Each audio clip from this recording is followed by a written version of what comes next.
Okay. Um, in this video, we'll be discussing on how to install your WordPress into an online or to an online server. Okay.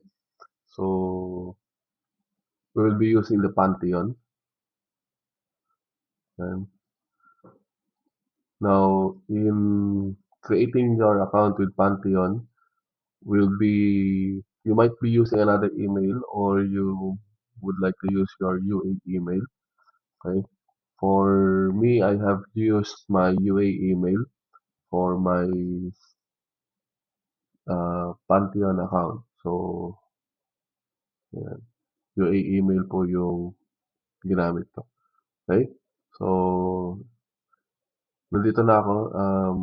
Ito yung na ipakita yung pag-create nung is madali lang naman yun. You'll just be creating your account. Okay, normal creation lang naman. Then, here we have now inside your Pantheon dashboard wherein we can see na meron tayong dalawang allowed na site na pwedeng gawin. Okay? So, create new site tayo. Okay? Ito, piliin natin yung WordPress. Choose WordPress. Then, herein, yan, maglo-load lang yung ating dashboard.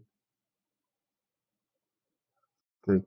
So here we will be we will be naming our Pantheon site. So bigyan na natin dito UA organization demo. Okay? Kaya po kung ano yung magiging or uh, tawag dito, paggagawa nyo ng site niyo. Okay? So you might be doing your portfolio for the meantime. So pwede nyo po ilagay doon. Okay? So continue.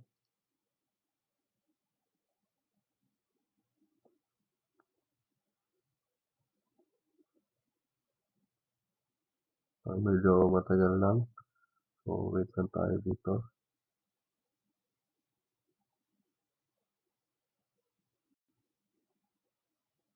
Please allow me to post muna. Okay, para hindi maubos yung oras natin. Post ko lang. So, yan, as you can see, we are already deploying our WordPress. So, until matapos yan, okay, so wait lang din natin until matapos yung full deployment. Okay, post ko lang po ulit. Okay. So, ayan, na-complete na yung uh, deployment ng ating WordPress. So, click visit your Pantheon site dashboard. So, pupunta po tayo sa site dashboard natin. So, dito, you have two options, the development site and the site admin. Click mo itong site admin.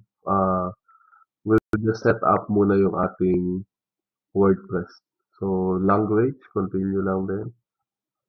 Now, for the site title, we'll be using yung UA organization demo. Okay? Then, username. Katulad lang din po ng nilagay nyo doon sa installation ng localhost. Okay, so, hide lang natin. Palitan ko lang to. Kung ano po ang gusto nyo ilagay na password ninyo. Okay,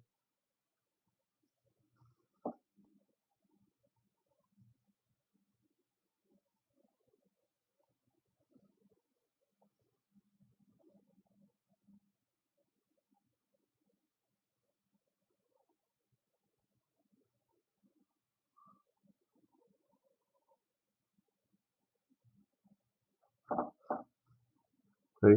So, sa email, kung ano yung pang-retrieve po natin yan later on. So, I'll be using my mail. Now, itong search engine visibility na to, this is being used para po kapag mag-search engine optimization natin.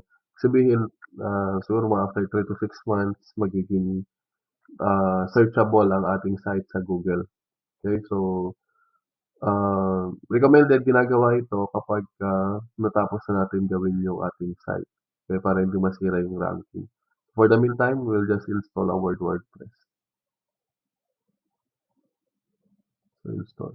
Now, meron na tayo dito. So, login na tayo. Kaya natin mag-login. So, login tayo. Okay.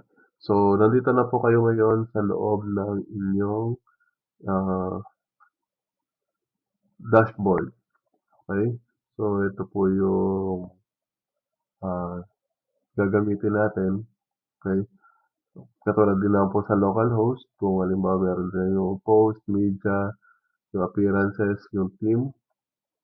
Okay? Ganun lang din. If you would like to install your themes. You have your plugins, users. Okay?